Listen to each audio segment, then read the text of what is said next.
Hello everyone, I am Vivek Yadav and I welcome you all to my channel Pacific Institute Bhiwadi. आज हम numericals करेंगे Coulomb's law के ऊपर। धीरे धीरे डिफिकल्टी लेवल बढ़ता जाएगा, इजी से स्टार्ट करेंगे, आगे चलते चलते न्यूमेरिकल्स डिफिकल्ट होते जाएंगे। कॉन्सेप्चुअल बेस्ड क्वेश्चंस होंगे आज। तो वो क्वेश्चंस आपको सीबीएसई बोर्ड में, नीट में और मेंस की तैयारी के लिए हेल्पफुल होंगे। तो स्टार्ट करते हैं। हमारा पहला क्वेश्चन है, what is the force between two small charged spheres having charges इतना एंड इतना कूलम प्लेस्ड 30 सेंटीमीटर अपार्ट। हमें दो चार्जेस के बीच में कूलम फोर्स निकालनी है। चार्जेस दिए हुए हैं और डिस्टेंस दी हुई है। मान लेते हैं ये वो दो चार्जेस हैं, सेपरेशन है दोनों के बीच में 30 सेंटीमीटर और चार्जेस हैं 2 × 10⁻⁻⁷ कूलम एंड 3 × 10⁻⁷ कूलम। पहले हम इस 30 सेंटीमीटर को मीटर में कन्वर्ट करेंगे।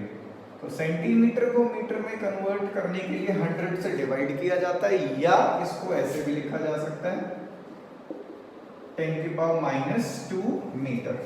आगे के सारे क्वेश्चंस में सेंटीमीटर को मीटर में कन्वर्ट करने के लिए मैं इसका यूज करूंगा × 10⁻² मीटर। इसको ऐसे भी लिखा जा सकता है 3 × 10⁻⁻1 मीटर। अब हम कूलम्स लॉ लगाते हैं। यहाँ पे कूलम्स लॉ में ये सारे फैक्टर्स हमें पता होना चाहिए। k की वैल्यू होती है 9 × 10⁹ Q1 क्वेश्चन में गिवन है, Q2 क्वेश्चन में गिवन है, सेपरेशन है 3 × 10⁻⁻1 इसका होल स्क्वायर। इसको सॉल्व करेंगे। अब सॉल्व करने के बाद आएगा 9 × 10⁻⁹ और -7। इन सारे पावर्स को एक साथ लिख लेते हैं।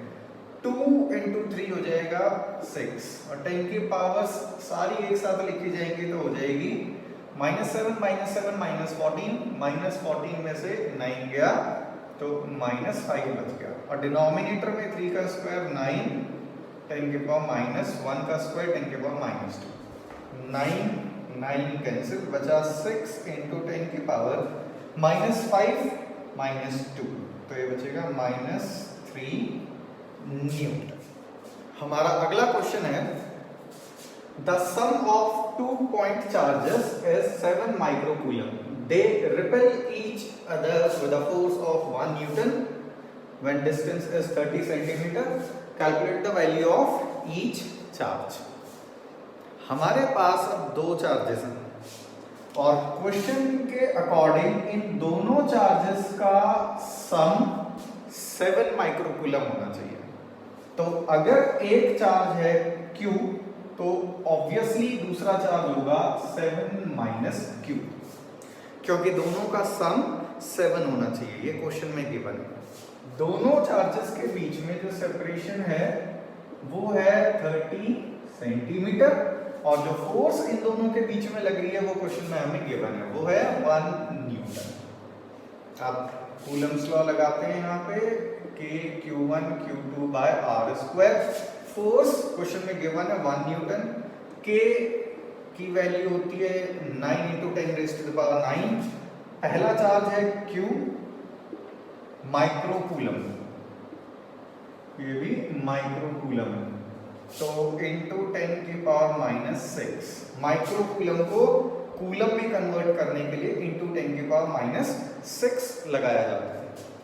अब दूसरा चार्ज Q2 वो होगा 7 - Q × 10⁻�6 microcoulomb divided by r²।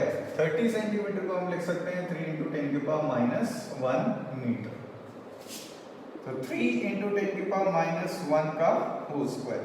इन सभी चीजों को सॉल्व करेंगे। अब 9 × Q × 7 - Q, इनके अलावा बाकी सब 10 की पावर्स हैं इन सभी पावर्स को एक साथ रखा जाए तो 10 की पावर -6 -12 उसमें से 9, तो 10 की पावर -3 न्यूमरेटर में बच जाएगा। डिनोमिनेटर में 3 का स्क्वायर 9, 10 की पावर -1 का स्क्वायर 10 की पावर -2, 9 से 9 कैंसिल, इधर है 1। अब 10 की पावर -2 और 10 की पावर -3 इसको अगर हम सॉल्व करें, डिनोमिनेटर और न्यूमरेटर को सॉल्व करें तो ये बन जाएगा 10 की पावर -1। 10 की पावर -1 जब इधर आएगा तो ये बनेगा 10 इक्वल्स 10 की पावर -1 इधर आ गया और राइट हैंड साइड बच गया q7 q। अब ये एक क्वाड्रेटिक इक्वेशन बनेगी और इस क्वाड्रेटिक इक्वेशन को जब हम सॉल्व करेंगे तो हमारे पास q की दो वैल्यूज आएंगी, एक होगी 2 माइक्रोकूलम और एक होगी 5 माइक्रोकूलम। तो ये हमारा आंसर है। क्वेश्चन में क्या बोला गया था, ऐसे चार्जेस जिनका सम हो 7, तो 2 and 5, 2 + 5 7, तो ये हमारा आंसर हो गया। हमारा नेक्स्ट क्वेश्चन है, plot a graph showing the variation of f versus 1/r square for these two pairs of charges। f और 1/r square के बीच में एक ग्राफ प्लॉट करना है, इस पेयर के लिए और इस पेयर के लिए, मतलब दो ग्राफ आएंगे, f वर्सेस 1/r स्क्वायर के दो ग्राफ होंगे, एक इसके लिए बनेगा और एक इसके लिए बनेगा। इस क्वेश्चन को करने से पहले मैं तुम्हें एक और चीज बताता हूं जिसको हम कहते हैं स्लोप ऑफ अ लाइन। एक लाइन का स्लोप कैसे निकाला जाता है और स्लोप होता क्या है, तो ये देखो,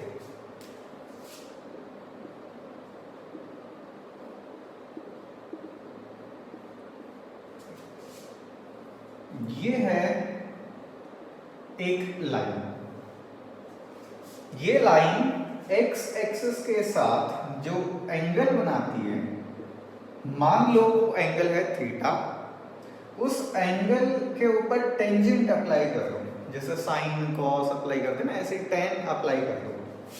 तो अगर हम इस एंगल का टेन थीटा निकाल लेते हैं तो हमें मिल जाता है इस लाइन का स्लोप।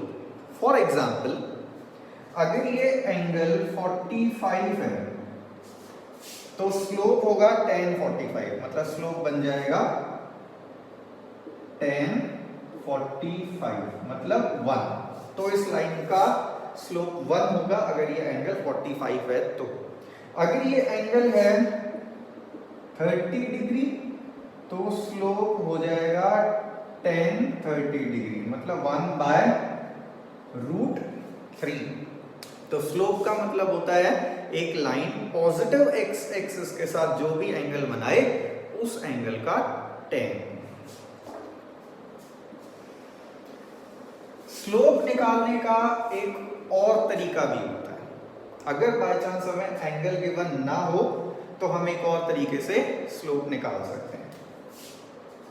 मान लेते हैं हमें ये पॉइंट पता है, इस पॉइंट के कोऑर्डिनेट्स हमें पता है, जैसे x2 y2 या सिर्फ xy मान लेते हैं। और एक और पॉइंट हमें लाइन पे पता होना चाहिए, मान लेते हैं ये पॉइंट, ये पॉइंट है ओरिजिन 0 0। अब एक ट्राइंगल यहां से कंस्ट्रक्ट करो, ये ट्राइंगल हो गया, ये ओरिजिन हो गया, इस पॉइंट को A मान लेते हैं, इस पॉइंट को B मान लेते हैं। In triangle OAD tan theta, tan of this angle is perpendicular by base। Perpendicular होगा इस पॉइंट का y कोऑर्डिनेट, ये y, तो ये लेंथ है y और ये लेंथ है x, तो tan थीटा इज y/x। तो स्लोप निकालने का ये हमारे पास दूसरा तरीका है। अब ये इंफॉर्मेशन हमें इस क्वेश्चन को सॉल्व करने में हेल्पफुल होगी। अब हमें एक और चीज देखनी पड़ेगी क्वेश्चन को सॉल्व करने से पहले कि f और इस क्वांटिटी के बीच में क्या रिलेशन है। तो कूलम्स लॉ को हम यहाँ पे यूज करेंगे। कूलम्स लॉ कहता है फोर्स इज kq1q2/r²। तुम में से बहुत बच्चों को ये कंफ्यूजन होगा कि f और 1/r² के बीच में ग्राफ ऐसा आएगा। ये गलत है, क्योंकि ये जो ग्राफ होता है ये ग्राफ होता है f और r के बीच में, क्योंकि f और r एक दूसरे से इनवर्सली प्रोपोर्शनल है। r बढ़ता है तो f डिक्रीज होता है।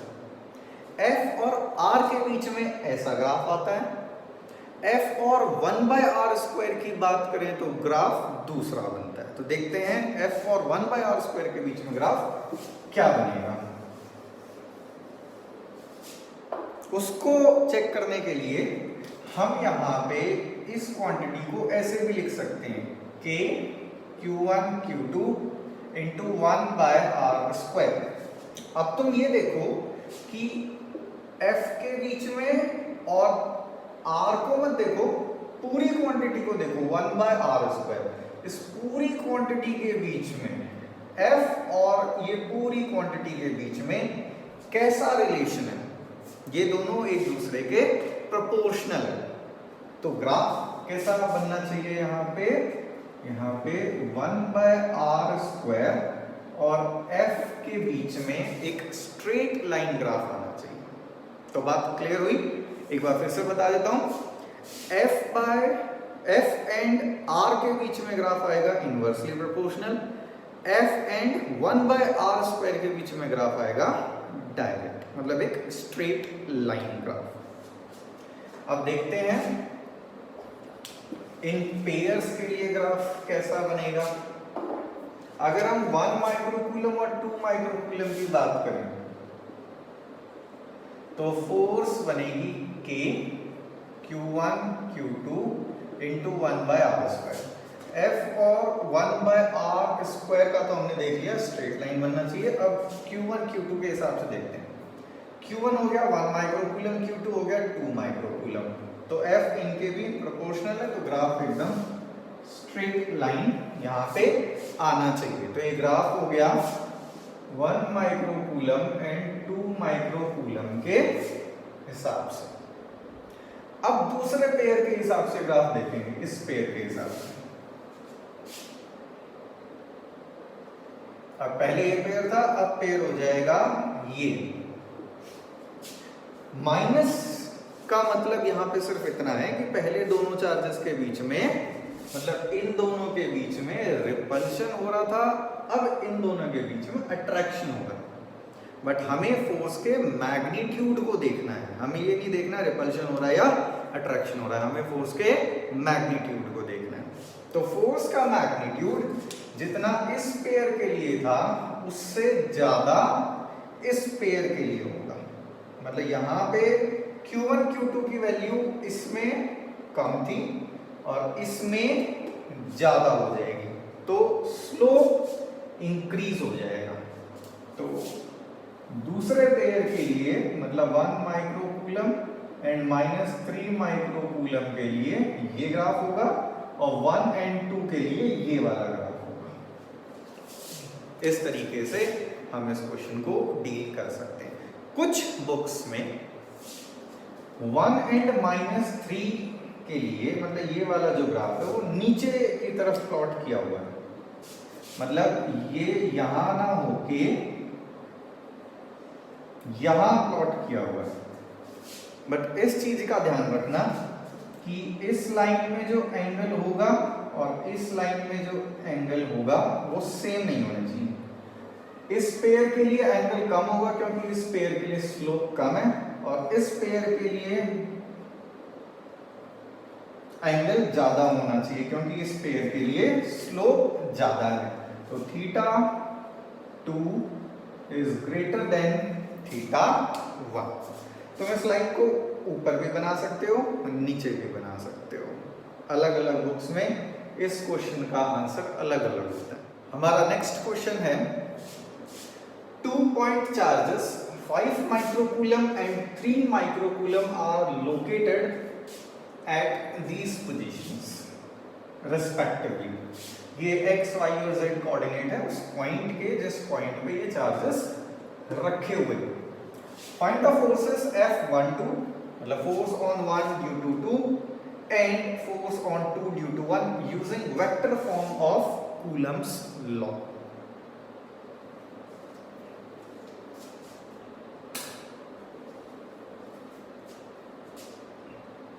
तो हम इसको vector form of Coulomb's law use करके सॉल्व करेंगे। देखते हैं कैसे इसको यूज किया जाएगा वेक्टर फॉर्म को। ये ओरिजिन मान लो और ये वो दो पॉइंट्स मान लो। ये मान लेते हैं R1 और ये वो दूसरा पॉइंट R2। R2 पॉइंट ये रहा, R1 पॉइंट ये रहा। R1 है 1 मीटर, 3 मीटर, 2 मीटर। मतलब वेक्टर फॉर्म में अगर इसको लिखा जाए तो R1 बनेगा I cap 3j cap and 2k cap. Similarly R2 बनेगा 3I cap 5j cap and k cap. और इस पोजीशन पे जो चार्ज रखा हुआ है वो है 5 माइक्रोकूलम और इस पोजीशन पे जो चार्ज रखा हुआ है वो है 3 माइक्रोकूलम। ये तो क्वेश्चन के अकॉर्डिंग हमने सिस्टम बना दिया कि चार्जेस कहाँ पे हैं ओरिजिन के रेस्पेक्ट में और उनके पोजीशन वेक्टर्स को वेक्टर फॉर्म में लिख दिया। अब हमें इनके बीच में फोर्स निकालने के लिए डिस्टेंस पता होना जरूरी है कि इनके बीच में डिस्टेंस कितनी है। इस पॉइंट और इस पॉइंट के बीच में डिस्टेंस कितनी है। इस पॉइंट को 1 मान लेते हैं क्योंकि ये पहला चार्ज है Q1। इस पॉइंट को 2 मान लेते हैं। ये वेक्टर हमें फाइंड आउट करना है। तो हम यहां पे triangle law of vector addition use करेंगे।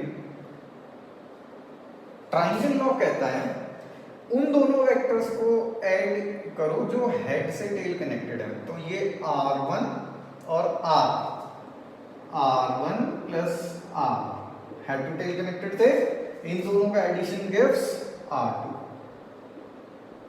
यहां से हमें R मिल गया। R is R2 minus R1। तो ये R वेक्टर हो जाएगा R2 माइनस R1। तो हम R वेक्टर कैलकुलेट कर लेते हैं पहले। R vector is R2 minus R1। R2 के पॉइंट्स और R1 के पॉइंट्स इनको अगर हम सॉल्व करें तो मैं फाइनल लिख रहा हूं इसको माइनस करके। 3I cap minus I cap is 2I cap. 5j cap minus 3j cap is 2j cap and 1k cap minus 2k cap is minus k cap. तो ये हमें R वेक्टर मिल गया। मतलब इन दोनों पॉइंट्स के बीच में जो पोजीशन वेक्टर है ये हमें मिल गया। अगर हमें पोजीशन वेक्टर मिल जाता है तो मैग्नीट्यूड भी हम निकाल सकते हैं उसका। तो R वेक्टर का मैग्नीट्यूड हो जाएगा अंडर रूट ऑफ I का कोफिशिएंट का स्क्वायर, J के कोफिशिएंट का स्क्वायर एंड K के कोफिशिएंट का स्क्वायर। ये बनेगा 9 और 9 का रूट हो जाता है 3। तो R का मैग्नीट्यूड हो गया 3। मतलब इन दोनों पॉइंट्स के बीच में 3 मीटर की डिस्टेंस है। नेक्स्ट अब हम एक R वेक्टर के अलोंग यूनिट वेक्टर निकाल लेते हैं। तो R वेक्टर के अलोंग यूनिट वेक्टर कैसे निकाला जाता है। एक वेक्टर को जब उसी के मैग्नीट्यूड से डिवाइड करते हैं तो हमें यूनिट वेक्टर मिल जाता है उसी वेक्टर की डायरेक्शन में। तो यूनिट वेक्टर हमारे पास आएगा 2i cap 2j cap minus k cap by 3। हम इस यूनिट वेक्टर का यूज करेंगे। आगे देखते हैं।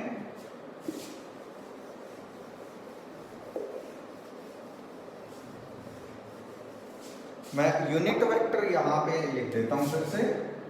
आर कैप हमारे पास आया था 2i cap 2j cap minus k cap upon 3। ये हमारे पास आर के अलोंग एक यूनिट वेक्टर आया था। अब हम F21 निकालेंगे। F21 is force on 2 due to 1। 2 के ऊपर लगने वाली फोर्स 1 की वजह से। दोनों पॉजिटिव चार्जेस हैं तो दोनों एक दूसरे को रिपेल करेंगे। तो 2 के ऊपर 1 जो फोर्स लगाएगा वो रिपल्सिव फोर्स लगाएगा। तो फोर्स इधर लगेगी, इसको हम मेंशन कर देते हैं F21। F21 कूलम्स लॉ के अकॉर्डिंग मैग्नीट्यूड निकालते हैं इसका। F21 हो जाएगा k q1 q2 by r square into position vector. k की वैल्यू होती है 9 इंटू 10 की पावर 9। q1 हो गया 5 माइक्रो कूलम 5 इंटू 10 की पावर माइनस 6। q2 हो गया 3 माइक्रो कूलम 3 इंटू 10 की पावर माइनस 6। r स्क्वायर, इन दोनों के बीच में जो डिस्टेंस थी वो थी 3 मीटर, क्योंकि r वेक्टर का मैग्नीट्यूड 3 आया था। तो 3 का स्क्वायर, 3 स्क्वायर इज 9। तो ये और ये कैंसिल। 5 3 जा 15। अब हमारे पास बचेगा इनटू 10 की पावर में क्या क्या आएगा। 10 की पावर में 9 है, माइनस 6 है, माइनस 6 है। इसको सॉल्व करने के बाद हमें मिल जाएगा 10 की पावर माइनस 3। अब ये तो हुआ मैग्नीट्यूड। अब हमें ये यूनिट वेक्टर और लगाना है यहाँ पे, और यूनिट वेक्टर रहा वो। तो 2i cap plus 2j cap minus k cap by 3। Ultimately जो क्वेश्चन आएगा वो बनेगा 3 5 15। तो 5 इंटू 10 की power minus 3 into 2i cap 2j cap minus k cap. ये हो गया F21 वेक्टर फॉर्म में। F12, क्योंकि हमें पता है न्यूटन के थर्ड लॉ के according F21 and F12 are equal and opposite. तो हम ये तो F21 हुआ, और हम F12 को लिख सकते हैं माइनस 5 इंटू 10 की power minus 3 and 2i cap 2j cap minus k। So अब हमारा अगला क्वेश्चन कहता है find the magnitude of resultant force on a charge of 1 micro coulomb, जो कि यहां रखा हुआ है, held at P due to 2 other charges 2 into 10 की पावर माइनस 8 कूलम एंड 10 की पावर माइनस 8 कूलम। ये पॉजिटिव है और ये नेगेटिव चार्ज है। ये चार्ज यहां रखा हुआ है A पॉइंट पे, और ये नेगेटिव चार्ज यहां रखा हुआ है B पॉइंट पे। और जिसके ऊपर फोर्स निकालनी है, इसके ऊपर फोर्स निकालनी है, वो P पॉइंट पर रखा हुआ है, यहां 1 माइक्रो कूलम। हमें A की वजह से यहां फोर्स निकालनी है, B की वजह से यहां फोर्स निकालनी है, और अल्टीमेटली उसका वेक्टर एडिशन ले लेना है। तो देखते हैं A की वजह से यहां पे फोर्स कौन सी डायरेक्शन में लगेगी। A positive and P is positive, जो यहां पे रखा हुआ है, तो दोनों रिपेल करेंगे एक दूसरे को। तो A चार्ज इसको रिपेल करेगा। This is FA, the force on this charge due to A। ऐसे ही अगर हम B की बात करें तो B नेगेटिव है और ये पॉजिटिव है, तो B इस चार्ज को अट्रैक्ट करेगा। तो एफ बी की डायरेक्शन ये हो जाएगी। अब हम एफ ए का मैग्नीट्यूड और निकाल लेते हैं। एफ ए हो गया K Q1 Q2 by R square. K is 9 into 10 की पावर 9। Q1 एक चार्ज हो गया 2 इंटू 10 की पावर माइनस 8। Q2 1 माइक्रोकूलम, तो 1 इंटू 10 की पावर माइनस 6 बाय डिस्टेंस का स्क्वायर। ये डिस्टेंस है ए पी 10 सेंटीमीटर। 10 सेंटीमीटर को हम 10 इंटू 10 की पावर माइनस 2 मीटर भी लिख सकते हैं, या फिर 10 की पावर माइनस 1 मीटर भी लिख सकते हैं। इसको सॉल्व करेंगे 9 2 18 इंटू बाकी 10 की पावर्स हैं 8 and 6 14। 14 में से अगर हम 9 निकालें तो 10 की पावर माइनस 5 एंड नीचे 10 की पावर माइनस 2, हमें मिल जाएगा 18 इंटू 10 की पावर माइनस 3 न्यूटन। ये है F A, the force due to A charge. अब हम निकालते हैं एफ बी। एफ बी हो जाएगा 9 इंटू 10 की पावर 9। एक चार्ज हो गया ये 10 की पावर माइनस 8, दूसरा चार्ज हो गया 1 microcoulomb. Distance is 5 centimetre. 5 centimetre को लिख सकते हैं 5 इंटू 10 की पावर माइनस 2 मीटर। तो इसका स्क्वायर करेंगे तो हमें मिलेगा 25 इंटू 10 की पावर माइनस 4। डिनोमिनेटर में स्क्वायर करते हैं ना डिस्टेंस का।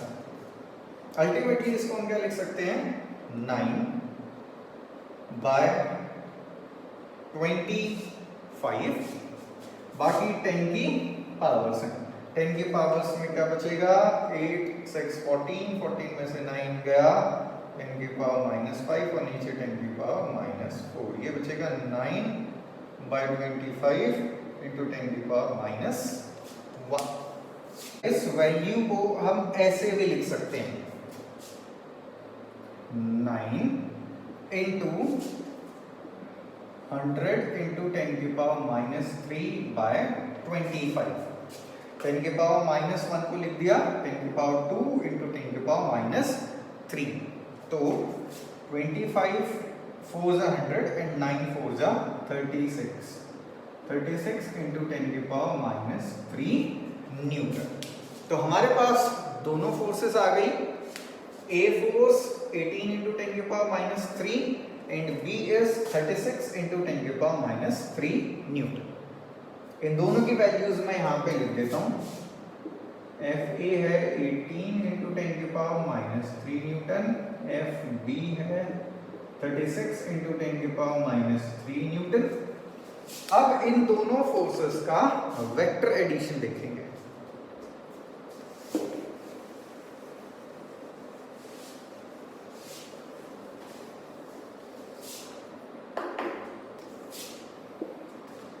ये वाला एंगल क्वेश्चन में ही गिवन है 90 डिग्री। तो एफ ए और एफ बी इन दोनों के बीच में एंगल है 90।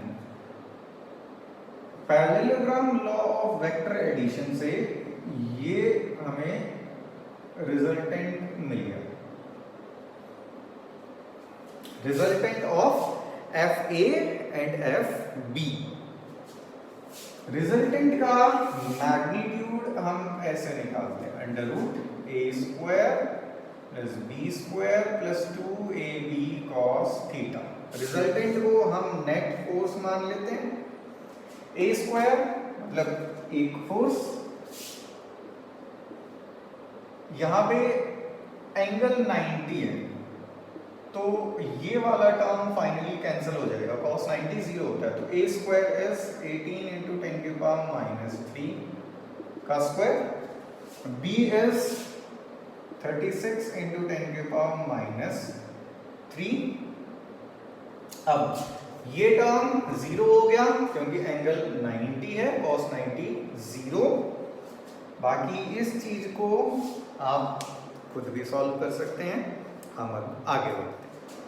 हमारा नेक्स्ट क्वेश्चन है two equal positive charge each of 2 microcoulomb interact with a third positive charge 3 microcoulomb situated at P calculate the magnitude and direction of net force on 3 microcoulomb charge. हमें इस system के according इस charge के ऊपर इन दोनों की वजह से टोटल फोर्स कैलकुलेट करनी है, मतलब इसके ऊपर बाकियों की वजह से नेट फोर्स बतानी है। तो इसको हम मान लेते हैं 1, इसको हम मान लेते हैं, या इसको A मान लो, इसको B मान लो। A की वजह से इसके ऊपर जो फोर्स लगेगी, दोनों पॉजिटिव हैं, तो A की वजह से यहां जो फोर्स लगेगी वो इस तरफ लगेगी FA। B की वजह से यहां जो फोर्स लगेगी वो इधर लगेगी, क्योंकि दोनों पॉजिटिव है, ये भी पॉजिटिव है, तो रिपल्सिव फोर्सेस यहां पे लगेंगी। FA और FB का मैग्नीट्यूड अब हम निकाल लेते हैं। FA होगा KQ1 Q2 by R square. K है 9 × 10 की पावर 9, Q1 हो गया 2 माइक्रोकूलम -6 एंड Q2 दूसरा चार्ज हो गया 3 माइक्रोकूलम अपॉन A और P, इनके बीच में जो डिस्टेंस है वो हमें कैलकुलेट करनी पड़ेगी। ये 4 मीटर है, यहां से लेके यहां तक ये 4 है, ये 3 है, तो पाइथागोरस थ्योरम से ये हो जाएगी 5 मीटर। 5 मीटर का होल स्क्वायर, तो पूरा सॉल्व करने के बाद हमारे पास आएगा 9 × 6 × 10 की पावर्स में बचेगा -3/25। 9 × 6 × 10 की पावर -3/25, यह है FA। FB वो भी इतना ही होगा। क्यों होगा वो भी इतना ही? क्योंकि यहाँ पेयर था 2 और 3 माइक्रोकूलम का, यहाँ भी पेयर 2 और 3 का ही है, और डिस्टेंस भी उतनी ही है। तो मतलब FA और FB दोनों की वैल्यू इतनी ही आएगी। FA एंड FB दोनों की वैल्यू सेम है। अब हम देखते हैं कि इनका वेक्टर एडिशन कैसे होगा। अगर ये एंगल थीटा है तो ये एंगल भी थीटा होगा, और ये थीटा है तो ये भी थीटा है, और ये भी थीटा एंगल होगा। FA के दो कंपोनेंट करो। FA का हॉरिजॉन्टल डायरेक्शन में जो कंपोनेंट होगा वो होगा FA cos थीटा, और इधर होगा FA sin थीटा। ऐसे ही FB के भी दो कंपोनेंट, उसको भी रिजॉल्व कर लो दो कंपोनेंट। ये हो जाएगा FB sin थीटा, इधर हो गया FB cos थीटा।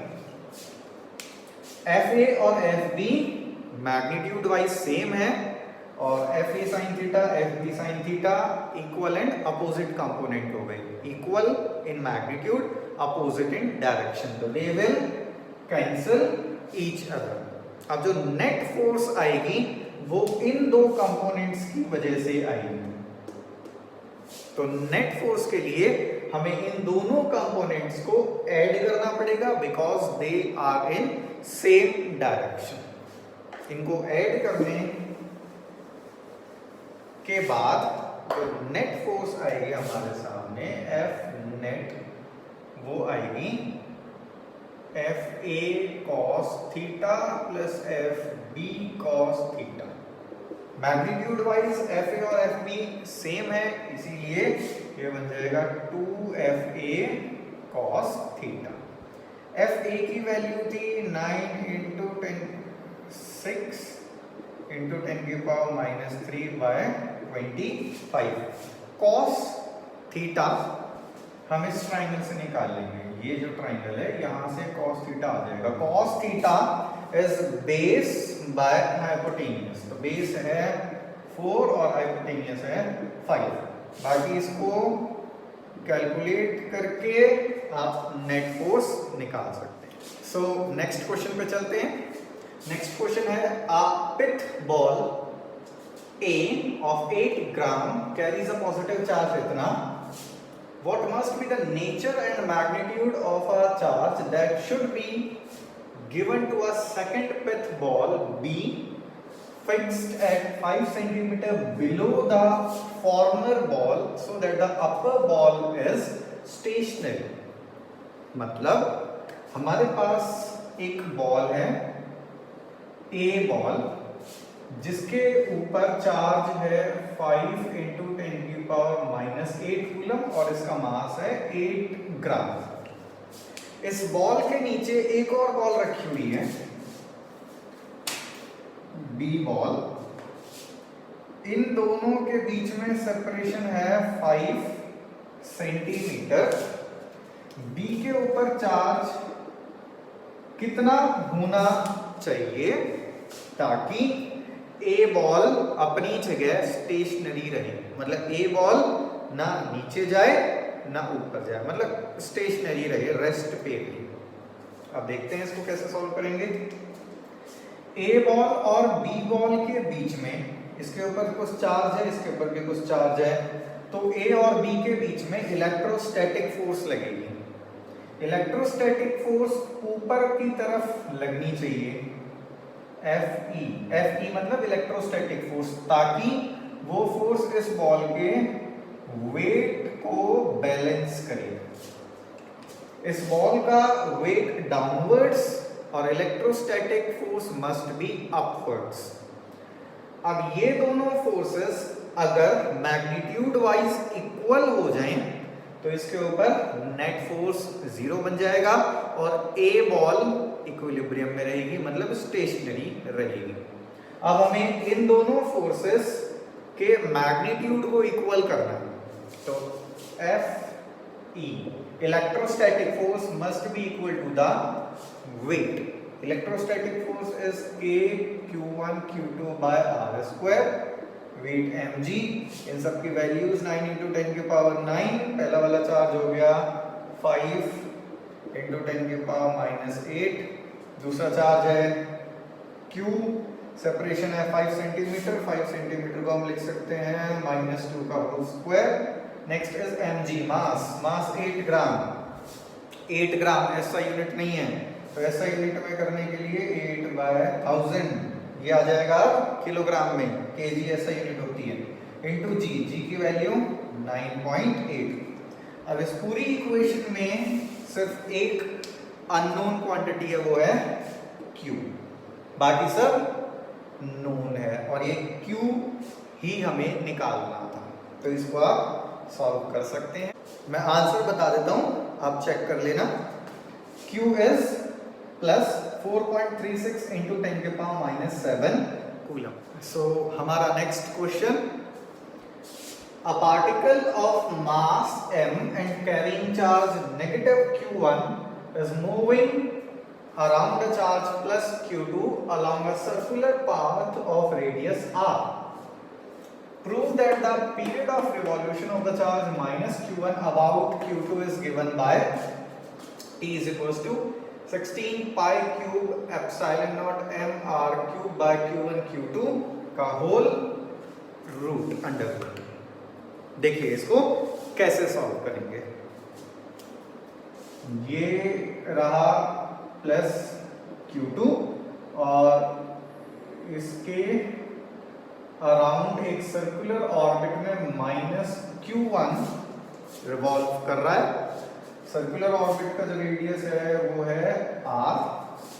अब देखो, कोई भी पार्टिकल अगर सर्कुलर मोशन में है तो उसके ऊपर सेंट्रीपेटल फोर्स होती ही होती है। बिना सेंट्रीपेटल फोर्स के सर्कुलर मोशन पॉसिबल नहीं है।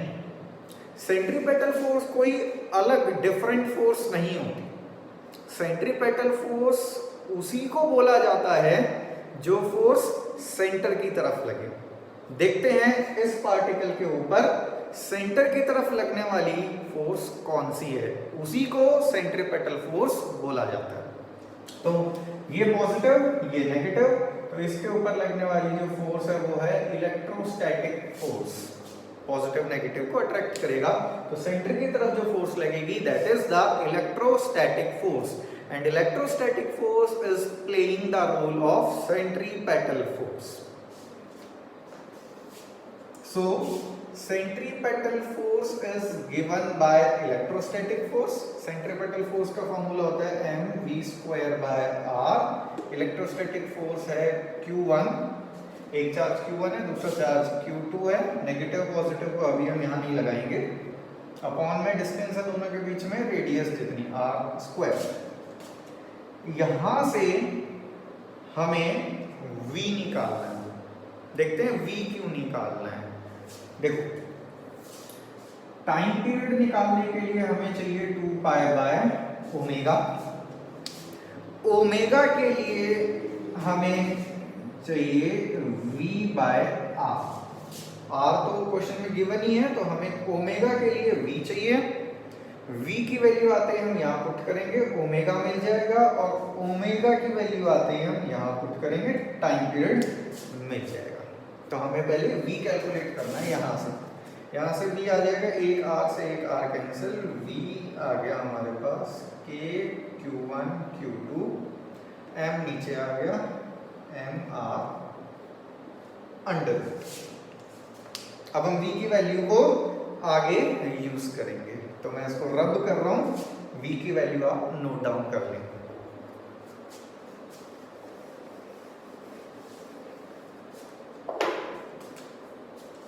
अब हम ओमेगा निकालेंगे। Omega is v/r। v की वैल्यू थी √k q1 q2/mr/r। इसको अगर थोड़ा सिंप्लीफाई किया जाए तो ये बन जाता है k q1 q2/mr³। जब r अंदर जाएगा तो √ के अंदर जाने के लिए इसको हमें स्क्वायर करना पड़ेगा। एक r पहले से था तो ये r³ बन गया। अच्छा, थोड़ा अच्छे से सिंप्लीफाई कर देता हूँ मैं इसको। ये बन जाएगा √k q1 q2/mr। और ये जो r है इसको ऐसे लिख लो। अब ये r जब अंदर जाएगा तो r² हो जाएगा और फाइनली हमारे पास ये वैल्यू आ जाएगी ओमेगा। नेक्स्ट, अब हम टाइम पीरियड निकालेंगे, तो इस वैल्यू को आप नोट डाउन कर लेना।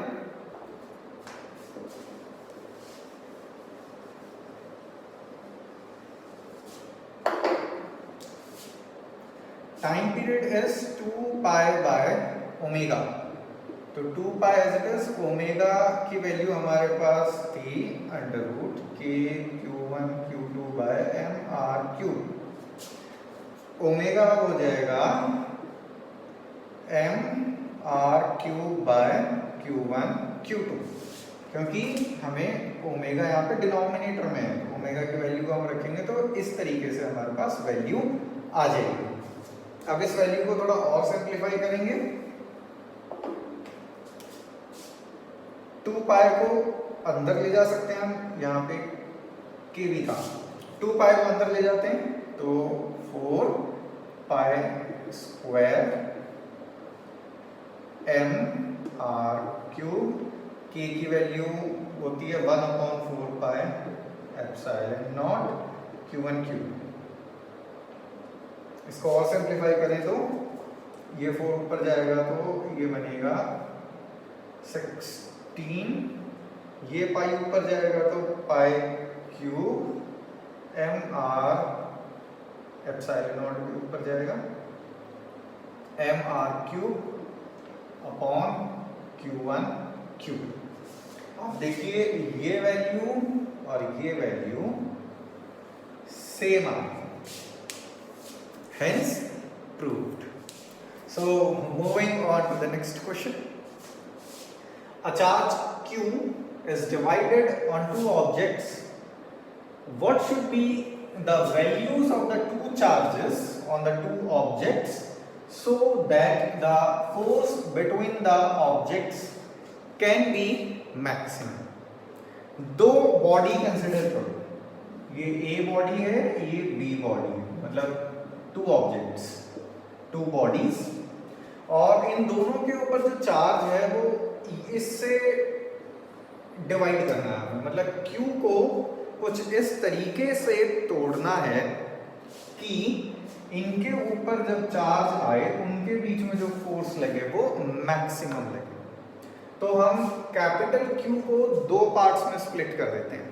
एक हम मान लेते हैं स्मॉल q, एक हम मान लेते हैं capital Q minus small q। अब इन दोनों के बीच में लगने वाली फोर्स मस्ट बी मैक्सिमम। इनके बीच में जो डिस्टेंस है वो r मान लो, centre to centre distance r मान लो। अब कूलम्स लॉ के अकॉर्डिंग फोर्स होगी Q1 Q2 by r square. के अपनी जगह, पहला चार्ज Q, दूसरा charge Q minus Q by r square. इसको थोड़ा और सिंप्लीफाई कर लेते हैं। ये हो गया K by r square, Q capital Q minus Q square. ये आ गई फोर्स। फोर्स को मैक्सिमाइज करने के लिए पहले हमें इसको डिफरेंशिएट करना पड़ेगा। इसको डिफरेंशिएट कर देते हैं with respect to small q। Differentiate करने के बाद हमारे पास आ जाएगा k बाय r स्क्वायर, तो कांस्टेंट ही एज इट इज रखा रहेगा।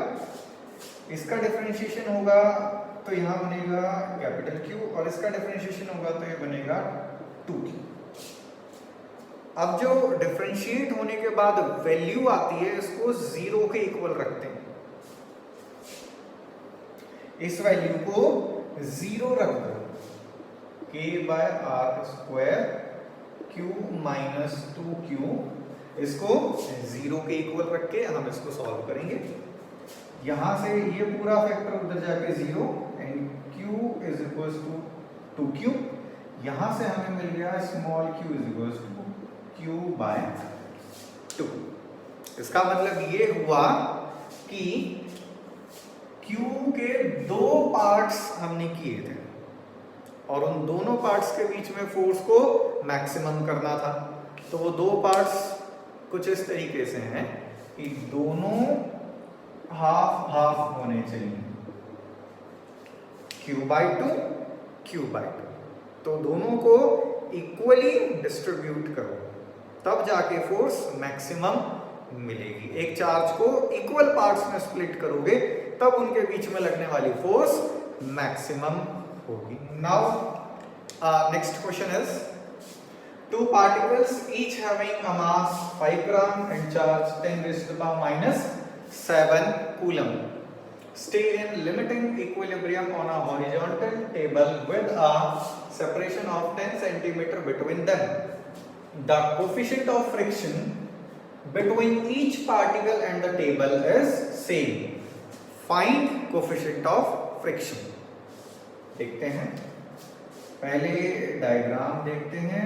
ये वो हॉरिजॉन्टल टेबल मान लेते हैं और ये वो दो चार्जेस, एक ये रहा एक ये रहा। चार्जेस कितने हैं? 10 के पावर माइनस 7 कूलम, 10 के पावर माइनस 7 कूलम एंड 10 के पावर माइनस 7 कूलम।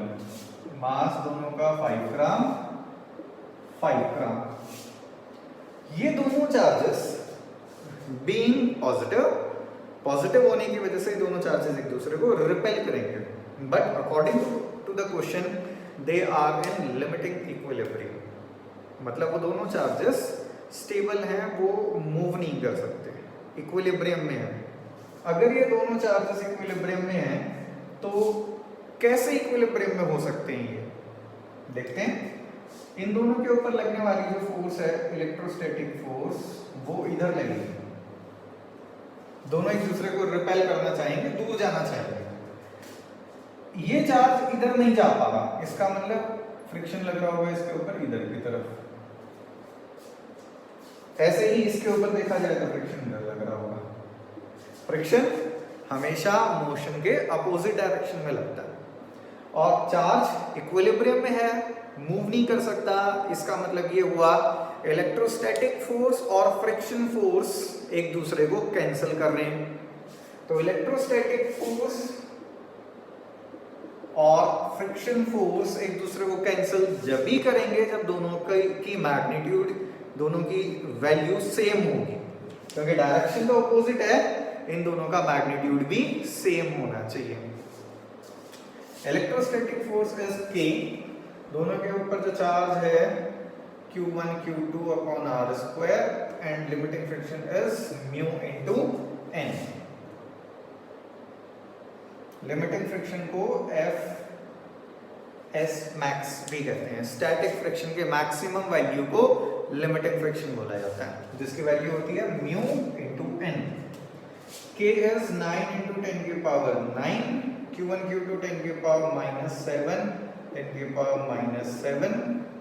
R दोनों के बीच में सेपरेशन क्वेश्चन में गिवन है 10 सेंटीमीटर, तो ये हो जाएगा 10 इंटू 10 की पावर -2 होल स्क्वायर। ये क्यों? सेंटीमीटर को मीटर में करने के लिए। नेक्स्ट म्यू हमें फाइंड आउट करना है। नॉर्मल रिएक्शन, इस बॉल का जो वेट है mg that is acting downwards, normal reaction is upwards. Ball stable है, ना नीचे जा रही है ना ऊपर जा रही है, इसका मतलब ये दोनों एक दूसरे को कैंसिल कर रहे होंगे, n और mg की वैल्यू बराबर होगी, तो n को हम लिख सकते हैं mg। म्यू निकालना है, मास हो गया 5 ग्राम, 5 ग्राम को kg में कर दिया, 1000 से डिवाइड करके g की वैल्यू 9.8। अब इस पूरी इक्वेशन में एक ही अननोन है, वो है म्यू। अब इस इक्वेशन को सॉल्व करके आप म्यू की वैल्यू निकाल सकते हैं। म्यू की वैल्यू या फाइनल आंसर मैं बता देता हूं ताकि आप अपने क्वेश्चन को चेक कर पाए। म्यू आएगा यहाँ पे 0.18। म्यू की कोई यूनिट नहीं होती। So next question, two identical charges q each are kept at a distance r from each other. A third charge, a small q, is placed on the line joining the above two charges such that all the three charges are in equilibrium. What should be the magnitude, sign and position of charge small q so that all are in equilibrium? हमारे पास question में दो charges दे रखे हैं Q and Q, दोनों के बीच में distance है R।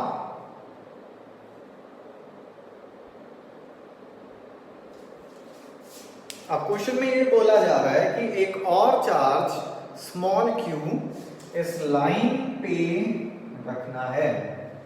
उस चार्ज को कहां पे रखा जाए, मतलब इस लाइन पे रखना है, बट एग्जैक्ट पोजीशन क्या होनी चाहिए, कहां उस चार्ज को रखें ताकि ये सारे चार्जेस इक्विलिब्रियम में हो जाएं। इक्विलिब्रियम का मतलब होता है नेट फोर्स का जीरो होना। अगर किसी पार्टिकल के ऊपर नेट फोर्स जीरो है तो वो पार्टिकल इक्विलिब्रियम में है। देखते हैं कैसे सॉल्व करेंगे। मान लेते हैं वो जो चार्ज है उस चार्ज को हमने यहां रख दिया, यहां से लेके A से लेके B तक जो डिस्टेंस है वो है R, बट यहां से यहां तक जो डिस्टेंस है उसको हम x मान लेते हैं। ये डिस्टेंस बन जाएगी R माइनस x। ये कंप्लीट R है, इसको x मान लिया, ये हो गया R माइनस x। अब ये वाला चार्ज सबसे पहले इक्विलिब्रियम में करके देखते हैं कि क्या होगा। इस चार्ज को इक्विलिब्रियम में करके देखते हैं। ये चार्ज इक्विलिब्रियम में कब होगा, जब इसकी वजह से इसके ऊपर लगने वाली फोर्स और इसकी वजह से इसके ऊपर लगने वाली फोर्स इक्वल एंड अपोजिट हो। मतलब फोर्स ड्यू टू A और and the force due to B must be equal in magnitude and opposite in direction. A की वजह से इसके ऊपर जो फोर्स लगेगी वो इधर लगेगी FA, B की वजह से जो इसके ऊपर फोर्स लगी वो इधर लगी FB। अभी हम इसको पॉजिटिव मान के आगे बढ़ रहे हैं, इसको नेगेटिव भी मान लो तब भी कोई फर्क नहीं पड़ता। अगर ये नेगेटिव भी हो बस FA इधर हो जाएगा और FB उधर हो जाएगा, बट पॉजिटिव मान के देखते हैं आगे क्या होगा। अब देखो, अगर ये पॉजिटिव है तो FA उधर FB इधर, FA और FB must be equal in magnitude so that they can cancel each other F A हो गया K Q Q by X square, F B हो गया K Q Q by R minus X का whole square. इसको solve करते हैं, ये cancel, यहां बचा 1 बाय एक्स स्क्वायर और यहां बचा 1 बाय आर माइनस एक्स का होल स्क्वायर। इस पूरी इक्वेशन का अंडर रूट अगर हम करें तो ये बनेगा 1 by X equals plus minus 1 by R minus X. हम अब आगे बढ़ते हैं, इसको इधर कर देते हैं, इसको इधर, R minus X is equals to plus minus X. एक बार प्लस साइन लेना है और एक बार माइनस साइन लेना है। अगर हम एक बार प्लस साइन लेते हैं तो हमें मिलेगा आर, ये x उधर चला जाएगा तो 2x, यहां से x आ जाएगा r बाय 2। अगर हम माइनस साइन लेते हैं,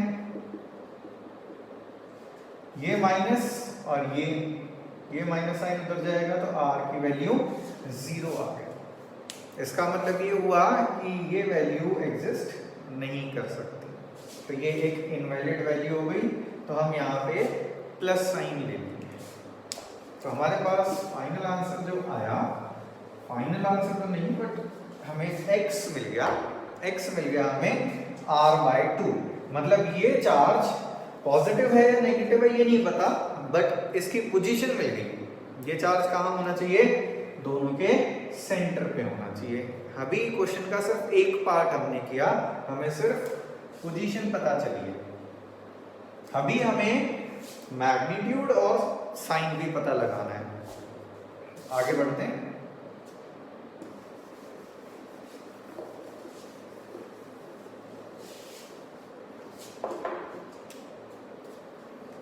अभी तक हमने इसको इक्विलिब्रियम में किया था, अब हम इसके अलावा किसी दूसरे चार्ज को इक्विलिब्रियम में करके देखते हैं।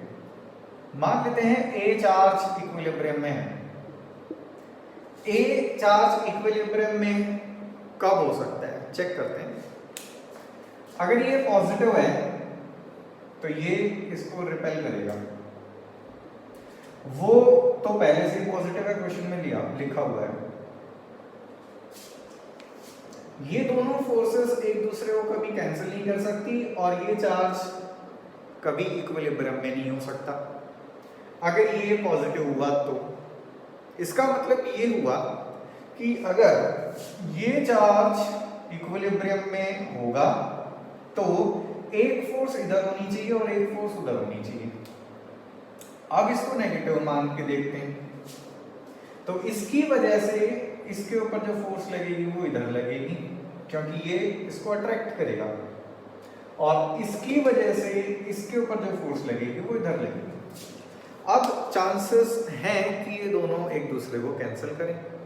अब इन दोनों फोर्सेस को हम इक्वल कर देंगे और फिर इन दोनों को देख लेते हैं सॉल्व करके क्या आएगा।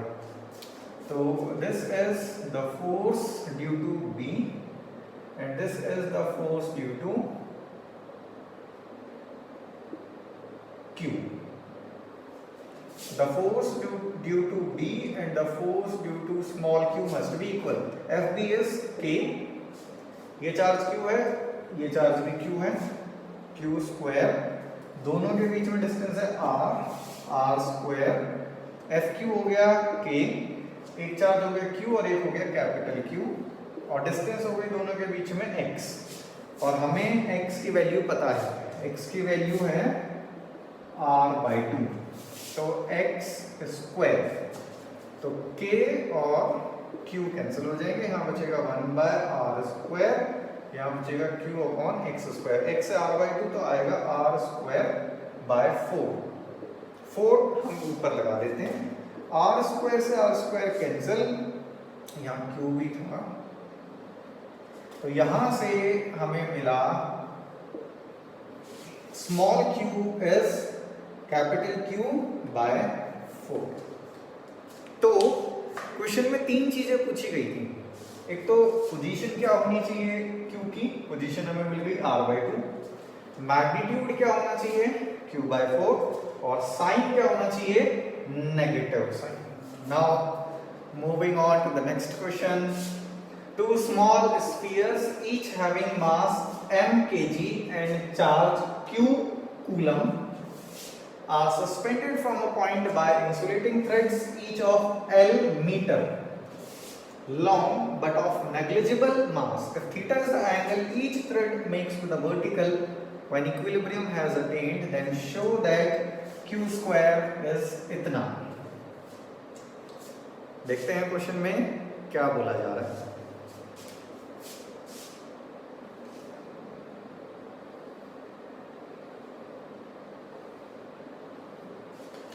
दो चार्जेस हैं, कितने कितने q कूलम. तो इन दोनों के ऊपर चार्ज है q coulomb and q coulomb. ये दो इंसुलेटिंग थ्रेड हैं, दोनों की लेंथ है L मीटर. वर्टिकल के साथ ये दोनों थ्रेड्स एंगल बनाती हैं थीटा. ये एंगल थीटा है, ये एंगल भी थीटा है. कब? जब इक्विलिब्रियम अटेन हो चुका है. अब हमें ये बताना है कि इस Q की वैल्यू इतनी होगी, मतलब Q स्क्वायर इतना आएगा. ये हमें प्रूव करना. तो देखते हैं इसको कैसे प्रूव करेंगे. इस स्ट्रिंग में टेंशन है T.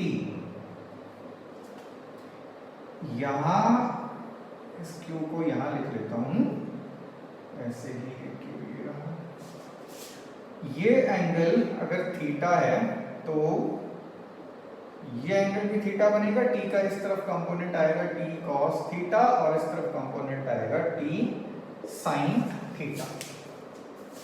अब ये कंपोनेंट T को हमने रिजॉल्व कर लिया T cos थीटा में और T sin थीटा में.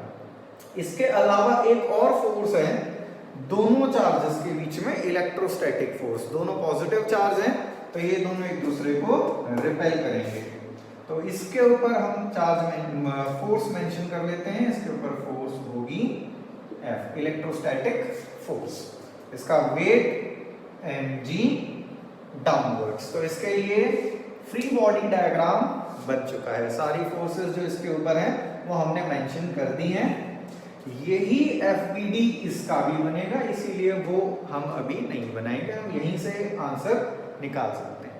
तो देखो T sin theta is balanced by electrostatic force. Electrostatic force is K. Q1 Q2 मतलब Q स्क्वायर दोनों सेम है. यहां से लेके यहां तक जो डिस्टेंस है उसको R मान लेते हैं, R square. Equation 1. Now T cos theta is balanced by the weight mg. T sin theta हमें पता चल गया, T cos थीटा हमें पता चल गया.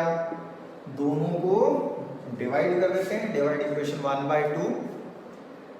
टेंशन से टेंशन कैंसिल हो जाएगा. साइन अपॉन कॉस बन गया tan theta. Right hand side हमारे पास आ जाएगा k q square by r square divided by mg. तो ये बन जाएगा k q square by r square mg. इसको थोड़ा और सिंप्लीफाई करते हैं. q स्क्वायर हमें फाइंड आउट करना था, तो q स्क्वायर एक साइड कर लेते हैं. r स्क्वायर mg इधर आ जाएगा tan थीटा के पास, तो r स्क्वायर mg ऊपर आ गया और k नीचे. r square mg tan theta और k नीचे आ गया. अब हम इसको और सिंप्लीफाई करेंगे थोड़ा सा. ऊपर की मैं 2-3 इक्वेशंस मिटा रहा हूं, ये आप नोट कर लेना.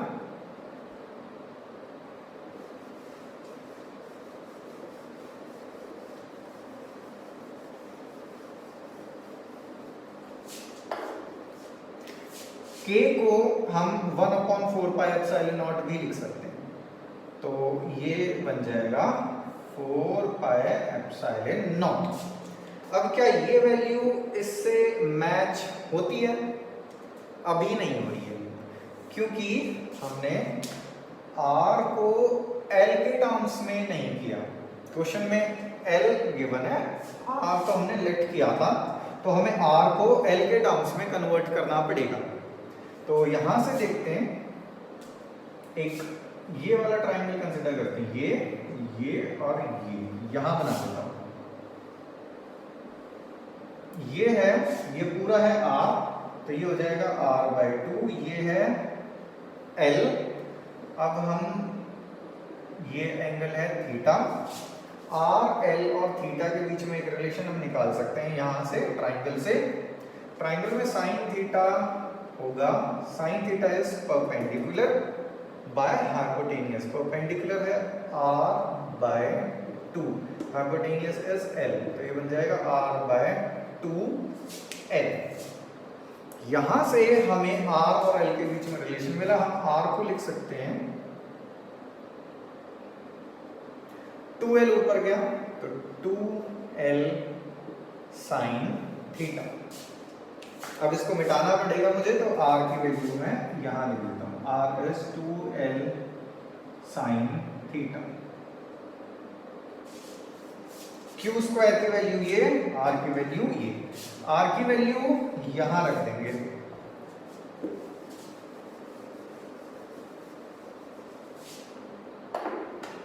q स्क्वायर r स्क्वायर, तो ये हो जाएगा 4l square sine square theta mg tan theta 4 pi epsilon not. ये इससे मैच करता है, हेंस प्रूव्ड। हमारा नेक्स्ट क्वेश्चन है, the opposite corners of a square carry capital Q charge each and the two other opposite corners of the same square carry small q charge each. If the resultant force on a small q is 0, then what is the relation between capital Q and small q? Small q के ऊपर total force 0 होगी, तो capital Q और small q के बीच में क्या relation होगा? आइए देखते हैं। ये दोनों चार्जेस कैपिटल Q, तो बाकी दोनों स्मॉल q।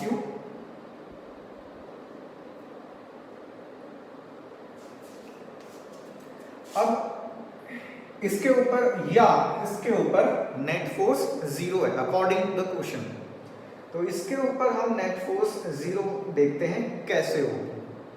अभी हमें इसकी पोलैरिटी पता लगानी है, मैग्नीट्यूड बाद में पता लगाएंगे कि इनके बीच में क्या रिलेशन होगा।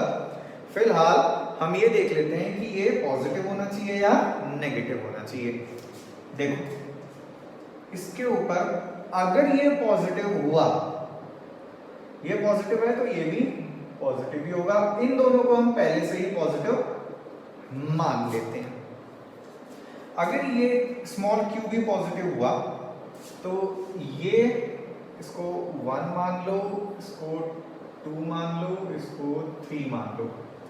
1 इसके ऊपर रिपल्सिव फोर्स लगाएगा, 2 भी इसके ऊपर रिपल्सिव फोर्स लगाएगा अलोंग द डायगोनल, और 3 भी इसके ऊपर रिपल्सिव फोर्स लगाएगा।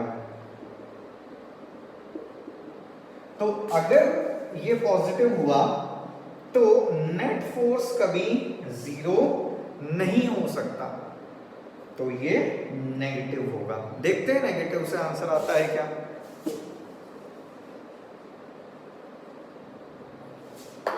अब हम इसको -q मान देते हैं, इसकी वजह से जो फोर्स हुई वो होगी अट्रैक्टिव F3, इसकी वजह से इसके ऊपर जो फोर्स हुई वो भी हो गई अट्रैक्टिव।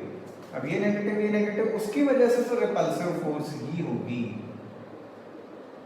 इस सिचुएशन में 0 होने के चांसेस हैं कि F1, F2 और F3 का वेक्टर एडिशन 0 हो सकता है। तो देखते हैं इन तीनों का वेक्टर एडिशन 0 करके। स्क्वायर की एक साइड a मान लेते हैं, तो डायगोनल हो जाएगा √2a। अब F1 और F3 का मैग्नीट्यूड निकालेंगे। F1 force on this charge due to 1 कितना हो जाएगा, k/a स्क्वायर, स्क्वायर की साइड a मानी थी हमने, इतना ही मैग्नीट्यूड F3 का होगा। चार्जेस का पेयर सेम है, डिस्टेंस सेम है। F1 और F3 इन दोनों की वैल्यू सेम है और F1 और F3 का जो रिजल्टेंट आएगा, क्योंकि वैल्यू सेम है तो इनका जो रिजल्टेंट आएगा वो डायगोनल के अलोंग ही आएगा, क्योंकि ये एंगल 90 है, दोनों फोर्सेस सेम मैग्नीट्यूड की हैं, तो रिजल्टेंट बिल्कुल सेंटर में आएगा 45 डिग्री पे, यहां से या यहां से। तो डायगोनल के अलोंग रिजल्टेंट आएगा F3 और F1 का। अब F1 और F3 का डायगोनल मतलब F1 और F3 का रिजल्टेंट फोर्स F2 को कैंसिल करने लायक होना चाहिए। तो F1 और F3 की रिजल्टेंट फोर्स देख लेते हैं। तो ये हो गया F13 और ये कितना होगा √2। अगर इसको F1 और F3 ना मान के सिर्फ F मान लिया जाए, क्योंकि मैग्नीट्यूड तो सेम है, तो F13 बन जाएगा √2F। मतलब दो फोर्सेस सेम मैग्नीट्यूड की अगर लगती हैं तो नेट आता है √2F। रिजल्टेंट से हम निकाल सकते हैं F² + F² + 2F × F cos 90। इन दोनों के बीच में 90 है, ये कैंसिल हो गया, F² + F² बन गया √2F। तो F3 और F1 का मैग्नीट्यूड सेम था, तो रिजल्टेंट आ गया √2 times the magnitude of individual force.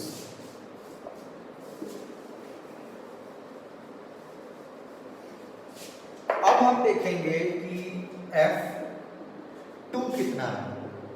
F2 है K, ये चार्ज है स्मॉल q, ये चार्ज है स्मॉल q, तो स्मॉल q², और दोनों के बीच में डिस्टेंस है √2a, तो ये बन गया kq²/2a²। अब ये फोर्स और ये F1 और F3 का रिजल्टेंट और ये एक दूसरे को कैंसिल कर देंगे, तो इसके ऊपर नेट फोर्स 0 आ जाएगी। तो इन दोनों को इक्वेट कर लेते हैं। F2 तो है k q²/2a² और ये फोर्स है √2F, √2 और F मिलेगा हमें यहां से k q/a²। इसको सिंप्लीफाई करने से हमें फाइनल आंसर मिल जाएगा a² k q, तो फाइनल आंसर है q = 2√2 कैपिटल Q। तो क्वेश्चन में यही पूछा जा रहा था, what is the relation between Q and Q। तो स्मॉल q और कैपिटल Q के बीच में ये रिलेशन होगा। पोलैरिटीज की बात की जाए तो अगर इनको हम पॉजिटिव मानते हैं तो ये चार्ज नेगेटिव होगा, तो यहाँ पे हम माइनस साइन पोलैरिटी के लिए लगा सकते हैं। तो ये था हमारा फाइनल